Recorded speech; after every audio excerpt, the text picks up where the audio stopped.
Jain Housing and Constructions presents Jain's Adarsh Avenue Premium Plots at Kundambakam from ₹29 lakhs onwards. இலங்கை கடற்படையினரால் கைது செய்யப்பட்ட ராமேஸ்வரம் மீனவர்களையும் அவர்களின் படகுகளையும் விடுவிக்க நடவடிக்கை எடுக்க கோரி மீனவர்கள் காலவரையற்ற வேலை நிறுத்தத்தை தொடங்கியுள்ளனர். கூடுதல் விவரங்களோடு இணைகிறார் எம்முடைய செய்தியாளர் பூபேஷ். வணக்கம், விவரங்களை வழங்கலாம். வணக்கம்.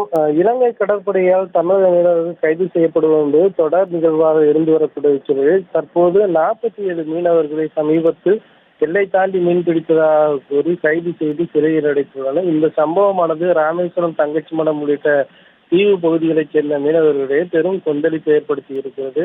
தங்களுடைய வாழ்வாதாரத்துக்காக மீன்பிடிக்க செல்லக்கூடிய அந்த மீனவர்களை தொடர்ந்து கைது செய்யப்படுவது என்பது தடுத்து நிறுத்த வேண்டும் என தொடர்ச்சியாக அந்த மீனவர் தரப்பில் வலுவான கோரிக்கையாக முன்வைக்கப்பட்டு வரக்கூடிய சூழலில் தற்போது இந்த மீனவர்களுடைய கைதானது அந்த மீனவர்கள் மத்தியில் பெரும் கொந்தளிப்பை ஏற்படுத்தியிருக்கு. குறிப்பாக இன்னும் 10 நாட்களுக்குள்ளாகவே இருக்கக்கூடிய சூழலில் தீபாவளி பண்டிகையை கொண்டாடக்கூடிய வேளையில் மீனவர்களுடைய இந்த கைதானது அவர்களுக்கு பெரும் அதிர்ச்சியை ஏற்படுத்தும் விதமாக அமைந்துள்ளது. இதன் காரணமாக இன்று மீன்பிடிக்க செல்லக்கூடிய மீனவர்கள் தங்களுடைய அனுமதி சீட்டை வாங்காமல் 800க்கும் மேற்பட்ட மீனவர்கள் ராமேஸ்வரம் துறைமுகத்தில் நங்கூர வெட்டி நிறுத்தி வைத்துள்ளனர். இன்று முதல் அவர்கள் காலவரையற்ற வேலை நிலையத்தை அறிவித்து இன்று அதனை செயல்படுத்தி இருக்கின்றனர். மீனவர்கள் விவரங்களை வழங்கியமைக்கு நன்றி பூபேஷ்.